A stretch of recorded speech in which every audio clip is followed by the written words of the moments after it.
Bom dia, transformadas a paz. Hoje é o meu devocional aqui no livro de Marcos, a partir do versículo 21. Vou falar sobre algumas pessoas que alcançaram o milagre e de que maneira, elas alcançaram esse milagre. Aqui, a partir do versículo 21, vai falar de um homem chamado Jairo, que ao ver Jesus prostrou-se aos seus pés e lhe pediu aos prantos e com insistência: minha filha pequena está à beira da morte. Vem, impõe as tuas mãos sobre ela, para que seja curada e viva. Ou seja, ele idealizava o milagre dele de uma maneira. Então, ele imaginava que se acontecesse assim, assim, assim, a filha dele seria curada. E em seguida vem a história da mulher do fluxo de sangue. Ela tinha o fluxo de sangue, que era a doença, E ela não condicionou aquilo à vontade de Jesus. Ela criou no coração dela que se ela só tocasse em Jesus, ela já alcançaria o milagre dela, e foi o que aconteceu. Ela não perguntou se Jesus queria, se Jesus podia, não inventou nenhuma outra coisa. Ela já simplificou o alcance do milagre dela e alcançou. Aqui em Marcos 9, no versículo 24, que vai falar a cura de um menino possesso. O pai veio até Jesus pedir ajuda, para curar aquele menino que o demônio jogava ele na água, no fogo, e tudo isso. Esse homem sentiu a necessidade de relatar para Jesus. A mulher do fluxo de sangue não relatou nada, ela foi lá, tocou nele e ficou curada. Ele contou o que acontecia e disse: se tu podes fazer algo, tem compaixão de nós e de alguma maneira nos ajuda. E Jesus perguntou: se podes? Tudo é possível àquele que crê.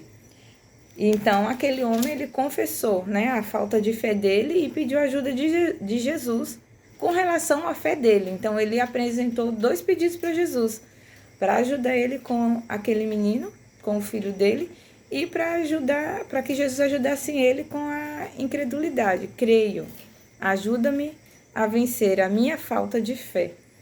E percebendo que o povo se ajuntava, repreendeu o espírito imundo e determinando: espírito mudo e surdo, eu te ordeno, deixe este jovem e jamais o tome novamente.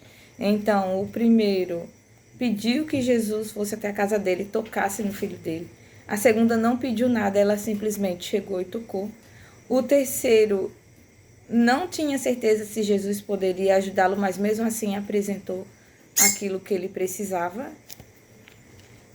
E o quarto exemplo aqui no livro de João, no capítulo 4, a partir do versículo 47. Então Jesus voltou, a partir do versículo 46. Então Jesus voltou mais uma vez a Caná da Galileia, onde transformara água em vinho. E ali um oficial do rei, cujo filho estava doente, em Cafarnaum. Quando ele ouviu que Jesus havia chegado a Galileia, vindo da Judeia, dirigiu-se até ele e lhe implorou que descesse para curar seu filho, que estava a ponto de morrer. Então, ele também, contou a história dele e pediu que Jesus fosse.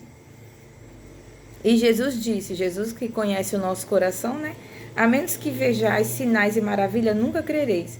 Jesus sabia que se ele vesse, ele ia crer, porque principalmente os religiosos ali, mesmo vendo Jesus fazendo 1000 coisas, 1000 milagres, 1000 maravilhas, eles não criam.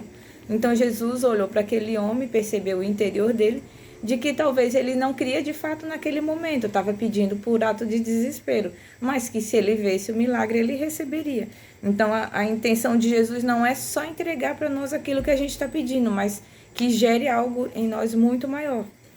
O oficial do rei disse a Jesus: Senhor, desce antes que o meu menino morra. Ou seja, ele nem cria ainda que Jesus teria poder sobre a morte. Assegurou Jesus: pode seguir, o teu filho vive. O homem acreditou na palavra de Jesus e partiu. E quando estava descendo a caminho, seus servos vieram ao seu encontro e deram a notícia: teu filho vive. Então inquiriu deles a hora em que o menino havia melhorado. E eles disseram: ontem, à 7ª hora, a febre o deixou. Ou seja, ele ainda quis detalhes dos sinais para que ele conseguisse crer, Assim o pai reconheceu ser aquela mesma hora em que Jesus lhe dissera: o teu filho vive. E creu ele e todos os que viviam em sua casa. Então tinha aquele também, aquele oficial, né, que ele tinha um servo que estava doente, e ele creu que Jesus nem precisava ir até a casa dele, bastava ele dar uma ordem que aquele servo seria curado.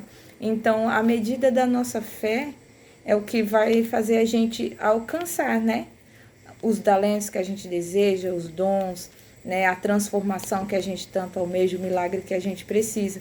Então, que a gente possa se reconhecer quando não tem fé, né, não agir com hipocrisia e ser transparente diante de Jesus e pedir ajuda quando a gente precisar de fé em alguns momentos, né, e exercitar a nossa fé como essas pessoas fizeram.